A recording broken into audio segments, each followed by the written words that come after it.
అలాగండి. ఇప్పుడు 40వ వచనం నుండి 50వ వచనం వరకు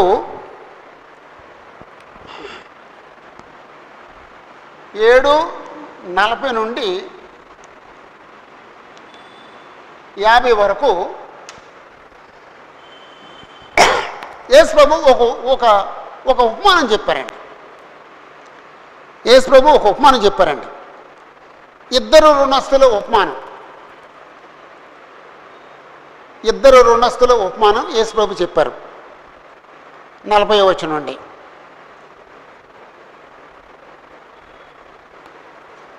ఇద్దరు రుణస్థుల ఉపమానము. ఇద్దరు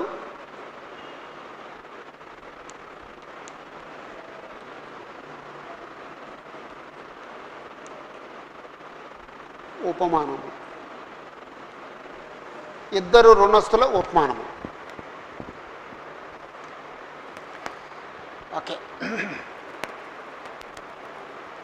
ముందు యేసు ప్రభు ఆయన మనసులో ఉన్నదాన్ని, నీ మనసులో ఉన్నదాన్ని నేను గ్రహించాను, అంతే కదండి. నీ మనసులో ఉన్నదాన్ని గ్రహించాను అని ముందు చెప్పి ఆ తర్వాత ఉపమానం చెప్పారండి. 40వ వచనం. అందుకు యేసు సీమోను, అంటే ఆ పరిసేని పేరు సీమోను, సీమోను నీతో ఒక మాట చెప్పవలనని ఉన్నానని అతనితో అనగా అతడు, బోధకుడా చెప్పుము అనెను. సీమోను నీకు మాట చెప్పాలి అన్నాడు. చెప్పు బోధకుడా అని చెప్పేసి అన్నాడండి. అప్పుడు యేసు ప్రభు అంటున్నారండి,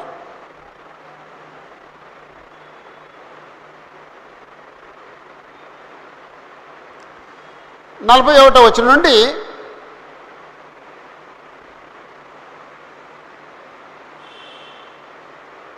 41, 42 వచనాల్లో ఉపమానం ఉందండి.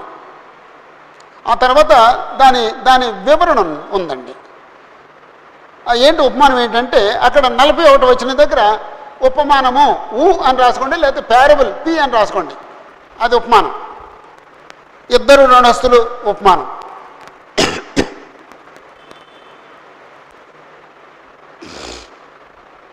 అప్పుడు యేసు ప్రభు, అప్పు ఇచ్చు ఒకనికి ఇద్దరు రుణస్థులుండిరి.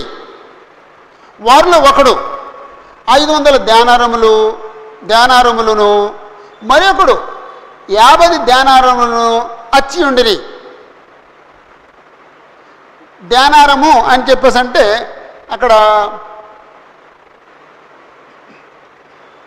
3 అంకెసి క్రింద ఏమన్నాడు చూడండి.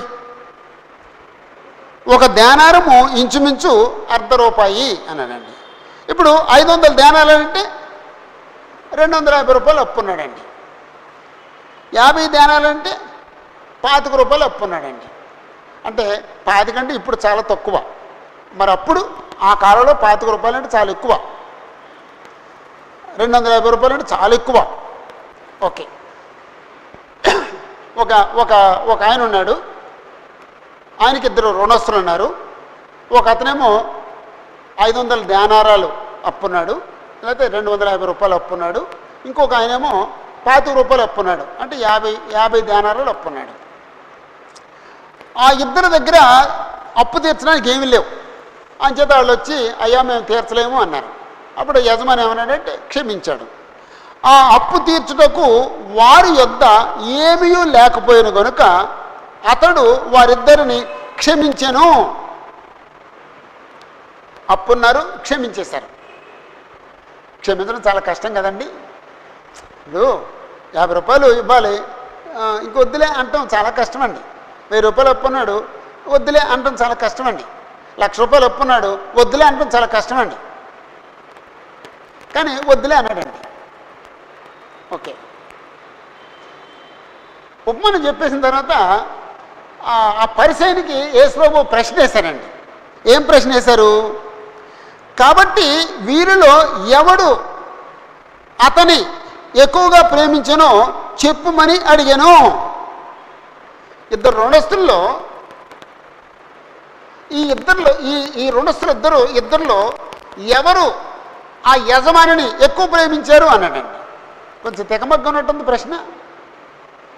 కొంచెం తికమగ్గా ఉన్నట్టుందండి. ఏం లేదండి, సామాన్యంగా ఎలా ఉండాలి ప్రశ్న? ఈ యజమాని ఇద్దరిలో ఎవరిని ఎక్కువ ప్రేమించాడో అడగాలండి. యేసు ప్రభు రివర్స్లో అడిగారండి. ఈ ఇద్దరిలో ఎవరు యజమానిని ఎక్కువ ప్రేమించారు అని అడిగారండి. యజమాని ఇద్దరిలో ఎవరిని ఎక్కువ ప్రేమించారు? అది చాలా సులువుగా ఉందేమనుకుంటాను.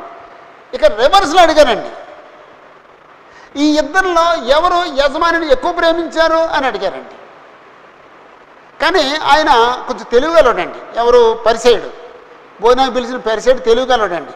ఆయన అంటాడు, అందుకు సీమోను, అతడు ఎవరిని ఎక్కువ క్షమించనో వాడే అని నాకు తోచుచున్నది అని చెప్పగా, యేసుప్రభువేమో ఇటు నుంచి ప్రశ్న వేశారండి, అతనేమో ఇటు నుంచి సమాధానం చెప్పాడండి.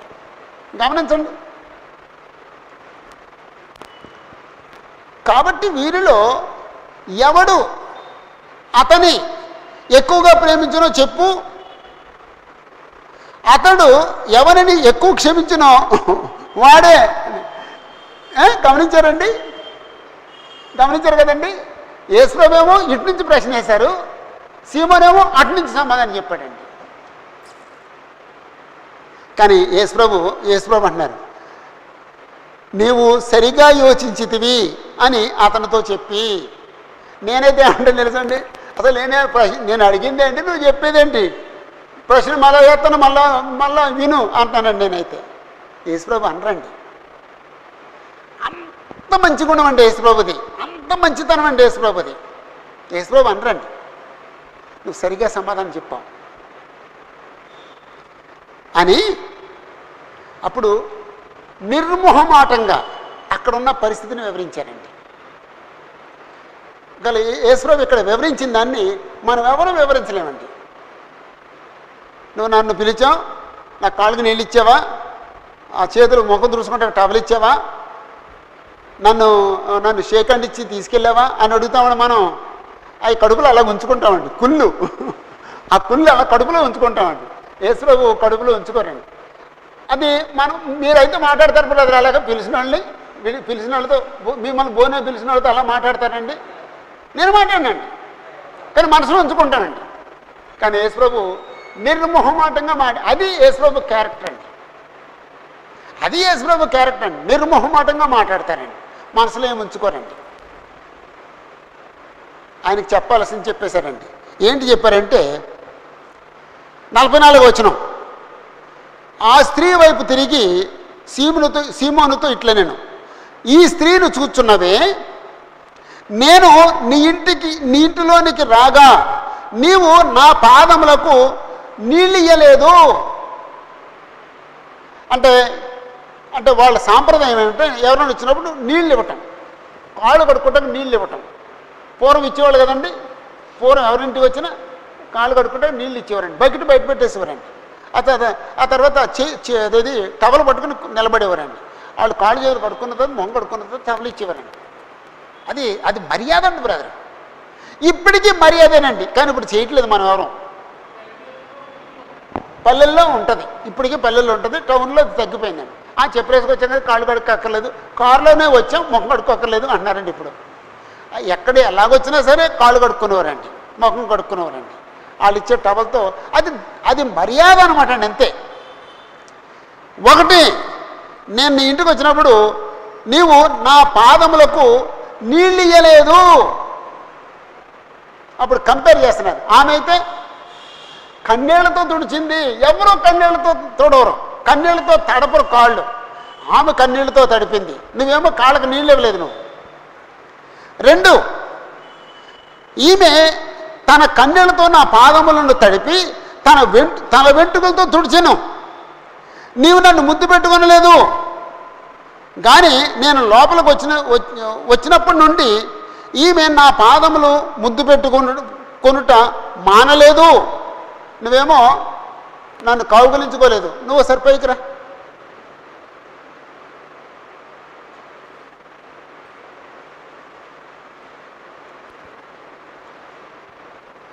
ముద్దు పెట్టుకుంటాం అంటే ఇదండి.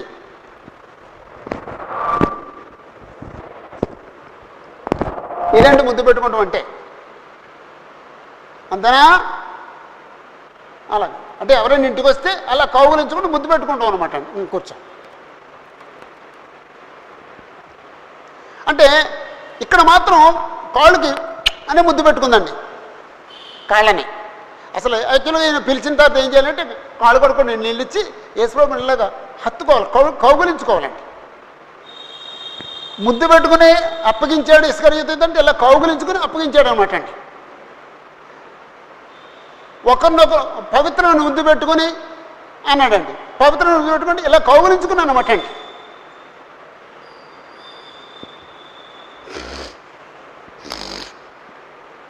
నువ్వు నా కాళ్ళు కడుక్కోవడానికి నీళ్ళేమి లేదు, నన్ను ముద్దు పెట్టుకుని లోనకి ఆహ్వానించలేదు. ఆమె తన కన్నీళ్లతో నా నా నా పాదాలు కడిగింది, నా తల వెంట్రుకలతో తుడిచింది. ఆమె నా పాదాలు ముద్దు పెట్టుకుంది. 3, నీవు నూనెతో నా తల అంటలేదు, కానీ ఈమె నా పాదములకు అత్తరు పూసెను. అంటే వచ్చిన తర్వాత మరి ఆ సాంప్రదాయం తలకు నూనె పెట్టుకుంటే నూనె ఇవ్వలేమనండి. వాళ్ళ సాంప్రదాయం ఆ కాలంలో అలా ఉండేదేమో. అంటే ఇప్పుడు మనం తలకు పెట్టుకుంటే నూనె ఇవ్వము, కానీ పొంగల్ కొంత పౌడర్ ఇస్తాం, మొఖానికి రాసుకోండి అని చెప్పేసి అని ఏదండి. మంచినీళ్ళు తాగడానికి నీళ్ళు ఇస్తాం, వెంటనే టీ ఇస్తాం, లేకపోతే ఏదో ఎండాకాలం అయితే మజ్జిగో లేకపోతే ఏదో ఫ్రూట్ జ్యూస్ ఏదో ఒకటి ఇస్తాం. సత్కారం, అతిథి సత్కారం అండి అది. ఈయన మరి ఎందుకు చేయలేదో తెలియదు పాపం. ఒకవేళ యేసుప్రభు చేత ఈ బోధ జరగడం కోసం ఆయన చేయకుండా ఉన్నాడేమో. అంటే దేవుడు యేసుప్రభు ఆ సందర్భంలో ప్రపంచమంతరికి కావలసిన ఈ బోధ చేయడానికి ఒకవేళ అతను ఆటంకపరచబడ్డాడేమో. ఏమో అయిందండి. సామాన్యంగా మరి పిలిచినప్పుడు నీళ్ళు ఇవ్వలేదండి. అది ఈ బోధ యేసుప్రభు ఈ విషయం చెప్పడానికి అవకాశం కొరకు చేసి ఉంటాడు అనమాట అండి. ఓకే, తల అంటుకుంటే నూనె ఇస్తారు, నువ్వు ఇవ్వలేదు. ఆమె అత్తరు పూసింది. అంటే ఆ కంపారిజన్ చేసినప్పుడు ఆయన ఎలా ఫీల్ అయి ఉంటాడండి. అరే నిజమే కదా, కనీసం ధర్మం చేయలేదే, నేను ఎందుకు నీళ్ళు ఇవ్వకుండా పోయాను, అరే రే టవల్ ఇవ్వలేదే, అరే ఆయన కౌగులించుకుని ముద్దు పెట్టుకోలేదే, ఆయనకు తలకు నూనె ఇవ్వలేదే, అరే నేను చాలా తప్పు చేశాను అని ఆయన ఎందుకు నిర్లక్ష్యం చేశాను అంటే ఆయన అంటే గౌరవం లేకపోవడం వల్ల ఎలా చేశానా అని. ఇప్పుడు మన ఇంటికి ఎవరైనా వచ్చినప్పుడు మనం గౌరవించే వాళ్ళు పట్లేమో ఒకలా ప్రవర్తిస్తాం, మనం గౌరవించే వాళ్ళతో ఒకలాగా ప్రవర్తిస్తాం కాదండి. ఇప్పుడు ఈయన యేసుప్రభువును గౌరవించినట్టుగా ప్రవర్తించాడా, గౌరవించినట్టుగా ప్రవర్తించాడా? గౌరవించిన వాడిగా ప్రవర్తించాడండి. కొన్నిసార్లు ఎవరన్నా మన ఇంటికి వస్తే కాఫీ ఇవ్వకుండా పంపించమండి, కొన్నిసార్లు ఇవ్వకుండా పంపించేస్తామండి. దాని అర్థం అంతేనండి.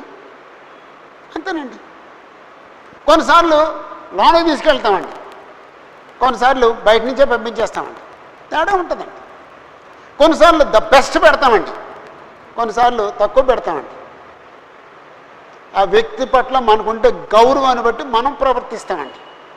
ఇక్కడ యేసుప్రభుని గౌరవించవలసినంత రీతిగా అతను గౌరవించలేదండి. సీమోను గౌరవించలేదండి. యేసుప్రభు నిర్మోహమాటంగా ఆ విషయం చెప్పారండి. నన్ను భోజనం పిలిచావు కానీ కాళ్ళు కడుక్కోవడానికి నీళ్ళు ఇవ్వలేదు, నువ్వు నన్ను భోజనం పిలిచావు కనీసం కౌగులించిన ముద్దు పెట్టుకోలేదు, నన్ను భోజనం పిలిచావు కనీసం నా తల అంటుకుంటే నూనె ఇవ్వలేదు నువ్వు. అంటే నువ్వు నన్ను ఎక్కువ ప్రేమించావు తక్కువ ప్రేమించావా? నువ్వు నన్ను తక్కువ ప్రేమించావు, ఆమె నన్ను ఎక్కువ ప్రేమించింది. అంతేనా బాబు? అంతే కదా. ఆ స్త్రీ యేసుప్రభుని ఎక్కువ ప్రేమించింది. అప్పుడు అంటున్నారండి యేసుప్రభు 47వ వచనం చూడండి, ఆమె విస్తారముగా ప్రేమించెను గనుక ఆమె యొక్క విస్తార పాపములు క్షమింపబడినని నీతో చెప్పుచున్నాను. ఈ విషయంలో కూడా యేసుప్రభు నిర్మోహమాటంగా చెప్పారండి. ఆమె విస్తారంగా ప్రేమించింది. ఇప్పుడు యేసుప్రభు ప్రశ్న ఏంటి? ఆ ఇద్దరు రుణస్తులు ఎవరు ఆయన ఎక్కువ ప్రేమించారు అని చెప్పేసి అంటే, ఈయనేమో ఎవరిని ఎక్కువ క్షమించాడో అని ఇటు నుంచి చెప్పారండి. యేసుప్రభు ఇక్కడ సమాధానం ఏం చెప్తున్నారండి? ఇక్కడి నుంచి చెప్తున్నారండి, ఆమె విస్తారంగా ప్రేమించింది, ఆమె విస్తార పాపాలు క్షమించబడ్డాయి, నువ్వు తక్కువ ప్రేమించావు. అలా అనమాట అండి. ఆమె విస్తారముగా ప్రేమించను కనుక ఆమె యొక్క విస్తార పాపములు క్షమింపబడినని నీతో చెప్తున్నాను. ఎవరికి కొంచెముగా క్షమింపబడునో వాడు కొంచెముగా ప్రేమించును అని చెప్పి అయిపోయిందండి. ఉపమానం అయిపోయింది, దాని భావం అయిపోయింది, దాని వివరణ అయిపోయింది, అంత అయిపోయింది, అప్లికేషన్ అయిపోయిందండి. అప్పుడు ఇక్కడికి వచ్చేసారండి, ఈ సందర్భంలోకి వచ్చేసారండి. వచ్చి ఆమెతో మాట్లాడుతున్నారండి యేసుప్రభు. ఇంతవరకు ఆమెతో మాట్లాడలేదండి, ఇంతవరకు సీమోన్తోనే మాట్లాడారండి. ఇప్పుడు ఆ పాపాత్మురాలతో మాట్లాడుతున్నారండి. నీ పాపములు క్షమింపబడి ఉన్నవి అని ఆమెతో అనెను. అమ్మా, నీ పాపాలు క్షమించబడ్డాయి. ఆమె పాపాత్మురాలని స్త్రీ, ఒకవేళ జాగ్రత్తలో బ్రతుకుతున్నదేమో. యేసుప్రభు ఏం చేశారండి? పాపాలు క్షమించేశారండి. ఎందుకు క్షమించేశారండి? ఆమె అంటే ఇక్కడ యేసుప్రభు ఆమెకేం బోధించలేదండి, కానీ ఇంతకుముందు ఎక్కడైనా యేసుప్రభు బోధ చేసినప్పుడు వినుంటుందండి. ఆమె పశ్చాత్తాపడి వచ్చిందండి. ఈయన ప్రవక్త అని గ్రహించిందండి. ఈయన నన్ను పాపాలు క్షమించగలడు అని నమ్మిందండి. అందుకు ఏడ్చిందండి. ఒకవేళ మనసులో అనుకుందేమో, ప్రభువా నేను పాపాత్మురాల్ని, నన్ను క్షమించు ప్రభువా, నీకులాగా పరిశుద్ధంగా బ్రతకడానికి నాకు సహాయం చేయ ప్రభువా అని మనసులో అనుకుందామనండి. పశ్చాత్తాపం లేకుండా క్షమించనండి. పశ్చాత్తాపం లేకుండా క్షమిస్తారమ్మా? ఏమా, మీరు పశ్చాత్తాప పడకుండా మీ పాపాలు క్షమిస్తారమ్మా? పశ్చాత్తాప పడితేనే క్షమిస్తారండి, పాపాలు ఒప్పుకుంటేనే క్షమిస్తారండి. దేవుని చేత ఒకసారి ఓ సండే ఆ విషయాన్ని ఆలోచిందామండి. ఇప్పుడు తండ్రి వీరేమి చేస్తున్నారు, వీరు ఎరగని వీరిని క్షమించు అన్నారండి యేసుప్రభు. ఈయన అన్న తర్వాత దేవుడు వాళ్ళ పాపాలు క్షమించేశారండి? క్షమించేసి ఉంటారా?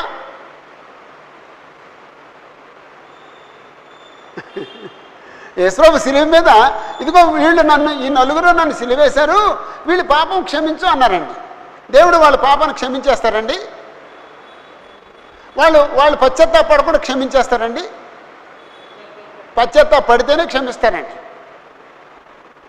అప్పుడు అపోస్తలుల 2వ అధ్యాయంలో దేవుడు క్షమించాడండి. ఎప్పుడండి? వాళ్ళు మారు మనసు పొందినప్పుడండి, వాళ్ళు పాపాలు ఒప్పుకున్నప్పుడండి, బాప్తిజం పొందినప్పుడు. బాప్తిజం పొందకుండా క్షమించేశారా? వాళ్ళు పాపాలు ఒప్పుకోకుండా క్షమించేశారా? పశ్చాత్తాపడకుండా క్షమించేశారా? దేవుని చేత ఆ విషయాన్ని ఆలోచిద్దామండి. అది ఇంకా నేను అప్పున్నానండి, ఆ పాఠం చెప్పాలండి. ఓకే, నీ పాపాలు క్షమించబడ్డవి అని ఆమెతో చెప్పారండి. మరి అప్పుడు ఈ పరిశీలన స్పందన ఎలా ఉంటుంది? అప్పుడు ఆయనతో కూడా భోజన పంక్తిని కూర్చుండిన వారు వాళ్ళ స్పందన చూడండి. పాపములు క్షమించుతున్నవి ఇతనెవడు అని తమలో తాము అనుకొనసాగిరి. పాపాలు క్షమించడానికి ఇతనెవరు? పాపాలు ఎవరు క్షమిస్తారు? దేవుడు క్షమిస్తాడు. పాపాలు ఎవరు క్షమిస్తారు? మెస్సీ క్షమిస్తాడు. అసలు ఇతనెవడు పాపాలు క్షమించడానికి? అంటే ఒకవేళ అప్పుడు యేసుప్రభుని అడగొచ్చు, ప్రభువా నువ్వు పాపాలు క్షమిస్తున్నావు, నువ్వెవరివి? నువ్వు మెస్సీవా అని అడగొచ్చండి. కానీ అడగనండి. పాపాలు క్షమించ ఈతనెవడు అని వ్యతిరేక భావంతో ఉంటారే తప్ప దాన్ని సాల్వ్ చేసుకుంటే ప్రయత్నం చేయరండి. అదే మానవుల సమస్య అండి. ఆ వ్యతిరేక భావంతో అలా కుళ్ళిపోతారు తప్ప ప్లెయిన్గా మాట్లాడి సాల్వ్ చేసుకుంటే ప్రయత్నం చేయరండి. అక్కడ వాళ్ళే వచ్చి, ప్రభువా మీరు పాపాలు క్షమిస్తున్నారు, మీరు మెస్సేనా అనేది ఏమంటారండి యేసుప్రభు? అవును మీరు అన్నట్టే అంటారండి. అంటే అంత నిర్మలమైన మనసు వాళ్ళకి లేదండి. అంచేత ఏమంటున్నారంటే పాపములు క్షమించుచున్న ఇతడు ఎవడు అని తమలో తాము అనుకున్న సాగిరి. అంటే యేసుప్రభు కూడా ఎదురెళ్ళి వాళ్ళకి సమాధానం చెప్పలేదండి. అప్పుడు అందుకైనా నీ విశ్వాసము నిన్ను రక్షించను, సమాధానము గలదానివై వెళ్ళుము అని ఆ స్త్రీతో చెప్పాను. నీ విశ్వాసం నిన్ను రక్షించను. ఆమె విశ్వసించింది. ఏమని విశ్వసించింది? ఈయన పాపాలు క్షమిస్తాడా అని విశ్వసించింది. ఎప్పుడు బోధించారు? ఎప్పుడో బోధిస్తే వినుంటుందండి. లేకపోతే ఈయన దగ్గర రావాల్సిన అవసరం ఏంటి?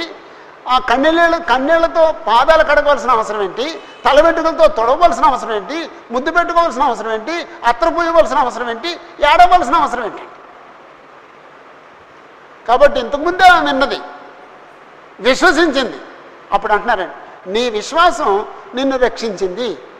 పాపాలు క్షమించబడ్డాయి అనటానికి నీ విశ్వాసం నిన్ను రక్షించింది అనుకుంటే తేడా ఏంటండి? ఒకటేనండి, పాపాలు క్షమించబడితే రక్షించబడతాడండి. అదే మాట అంటే రక్షించబడ్డాం అంటేనేమో వీళ్ళు మామూలుగా ఉంటారండి.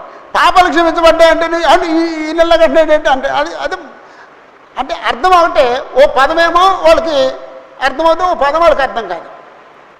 నీ విశ్వాసం నేను రక్షించింది, వెళ్ళిపోవాలి. సమాధానం గలదానివై వెళ్ళుము అంటే ఒక మాట అనుకుందామండి. పాపాలు క్షమించబడితే సమాధానం ఉంటుందండి. పాపాలు క్షమించబడకపోతే అసమాధానం ఉంటుందండి. ఆ అసమాధానానికి ఇంకో మాట చెప్పండి. అసమాధానానికి ఇంకో మాట చెప్పండి. దోషారోపణ ఉంటుందండి. పాపాలు క్షమించబడితేనేమో సమాధానం, నెమ్మది, శాంతి ఉంటుందండి. పాపాలు క్షమించబడకపోతేనేమో అశాంతి, దోషారోపణ, బాధ, భయము ఉంటాయండి. కాబట్టి నీ పాపాలు క్షమించబడ్డాయి కాబట్టి వెళ్ళ. ఈ సందర్భంలో ఇంకొక విషయం మాట్లాడదాం. అదేమిటంటే యేసుప్రభు శిలువలో చనిపోయేంత వరకు ఎవరినైనా సరే, ఎప్పుడైనా సరే, ఏ సందర్భంలో సరే పాపాలు క్షమించే అధికారం మనిషి కుమారుడుగా లేక దేవుని కుమారుడుగా మెస్సయ్యగా ఆయనకు అధికారం ఉంది. యేసుప్రభు చనిపోయి సమాజం పెట్టి తిరిగి లేచిన తర్వాత నీ పాపాలు క్షమించబడ్డాయి అంటారండి. నమ్మి బాప్తిజం పొందినవాడు రక్షించబడతాడు, అప్పుడు పాప క్షమాపణ జరుగుద్ది అంటే. కాబట్టి సిలువ మీద ఉన్న దొంగ బాప్తిజం పొందకుండానే పాపాలు కడిగివేయబడ్డాయి, క్షమించబడ్డాయి. యేసుప్రభు చనిపోయి తిరిగి లేచిన తర్వాత బాప్తిజం పొందకుండా పాప క్షమాపణ జరగదు. ఈరోజు చాలామంది ఈ ఆర్గ్యూ చేస్తారండి. మీరు బాప్తిజం పొందారు, శిలువ మీద ఉన్న కుడి పక్కన ఉన్న దొంగ ఏం బాప్తిజం పొంది రక్షించబడ్డాడు కాబట్టి బాప్తిజం అక్కర్లేదు అంటారండి. వాళ్ళు తెలుగు తక్కువ వాళ్ళు, తెలుగు వాళ్ళు అనాలి తెలియదండి. వాళ్ళు తెలుగు తక్కువ వాళ్ళు అండి, సందర్భం తెలియని వాళ్ళు అండి వాళ్ళు. యేసుప్రభు చనిపోక మునుపు ఎవరికైనా సరే, ఎప్పుడైనా సరే ఆయన రక్షణ ఇవ్వగలరు. ఆయన చనిపోయి తిరిగి లేచిన తర్వాత నమ్మి బాప్తిజం పొందిన వారికి మాత్రం యేసుప్రభు రక్షిస్తారు, అంతేనండి.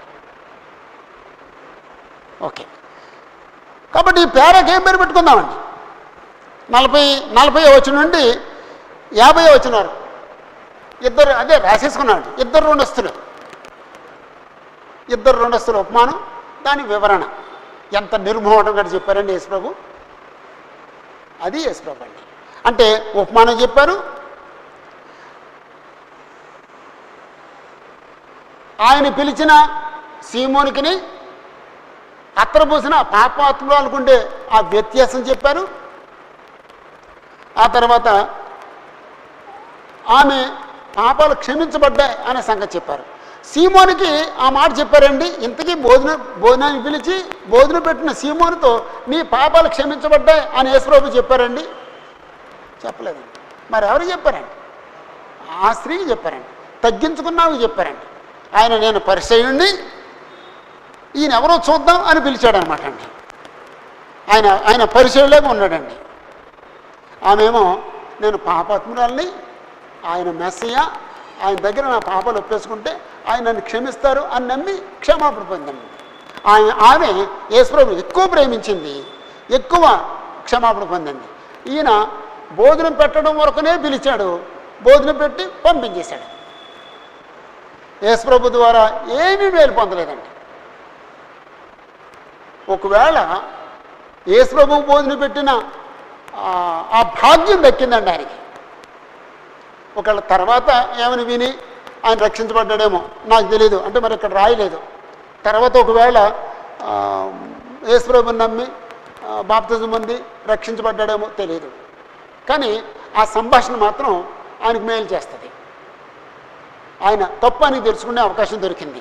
అవును, నేను పిలిచాను, నేను ఆయనకు నీళ్ళు ఇవ్వలేదు, టవల్ ఇవ్వలేదు, కౌలించుకోలేదు, తలకు నూనె ఇవ్వలేదు, నేను సరిగ్గా ప్రవర్తించలేదు అని ఆయనకు అర్థమై ఉంటుందండి.